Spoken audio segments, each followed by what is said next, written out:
Assalamualaikum warahmatullahi wabarakatuh.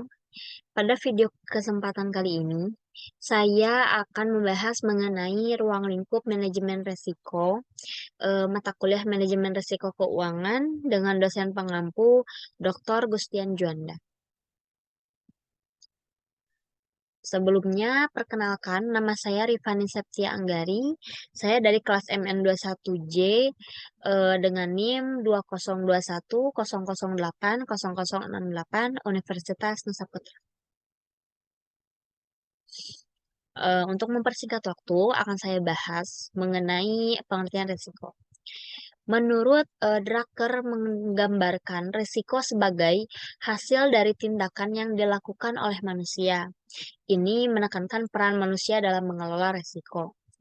Yang kedua ada menurut International Organization for Standardization, risiko didefinisikan sebagai efek ketidakpastian pada pencapaian tujuan. Dan yang terakhir, pengertian risiko dapat bervariasi tergantung pada konteks dan bidang kajian. Namun, secara umum, risiko merujuk pada ketidakpastian atau kemungkinan terjadinya kerugian atau dampak negatif akibat suatu tindakan atau kejadian. Selanjutnya ada definisi resiko. Definisi resiko adalah kemungkinan terjadinya kerugian, bahaya, atau dampak negatif yang dapat timbul akibat tindakan, kejadian, atau situasi tertentu. Resiko seringkali terkait dengan ketidakpastian, di mana seseorang atau organisasi tidak dapat dengan pasti memprediksi hasil atau konsekuensi dari suatu kejadian atau keputusan.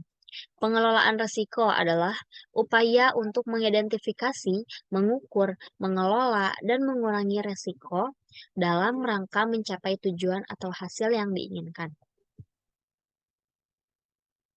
Selanjutnya ada derajat risiko. Derajat risiko mengacu pada tingkat atau tingkat risiko yang terkait dengan suatu tindakan, keputusan, atau situasi. Ini adalah cara untuk mengukur seberapa besar kemungkinan terjadinya kerugian atau dampak negatif, serta seberapa signifikan dampaknya jika resiko tersebut terwujud. Derajat resiko dapat digunakan sebagai alat untuk membantu dalam pengambilan keputusan dan perencanaan strategi. Selanjutnya ada klasifikasi resiko. Dapat diklasifikasikan resiko ke dalam 5 perbedaan. Yang pertama ada risiko yang dapat diukur dan risiko yang tidak dapat diukur. Yang kedua ada risiko finansial dan risiko non-finansial. Yang ketiga risiko statis dan dinamis. Yang keempat ada risiko fundamental dan risiko khusus. Yang kelima ada risiko murni dan risiko spekulatif.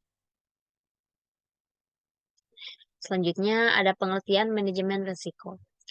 Manajemen risiko adalah proses yang sistematis dan terencana untuk mengidentifikasi, mengukur, mengelola, dan mengendalikan risiko dalam suatu organisasi atau kegiatan dengan tujuan untuk mengurangi dampak negatif risiko dan memaksimalkan peluang yang mungkin muncul. Manajemen risiko melibatkan langkah-langkah seperti pengidentifikasian risiko, penilaian tingkat risiko, pengembangan strategi mitigasi, implementasi tindakan pengurangan risiko, dan pemantauan berkelanjutan terhadap risiko-risiko yang akan muncul tersebut. Selanjutnya ada risiko dalam manajemen risiko.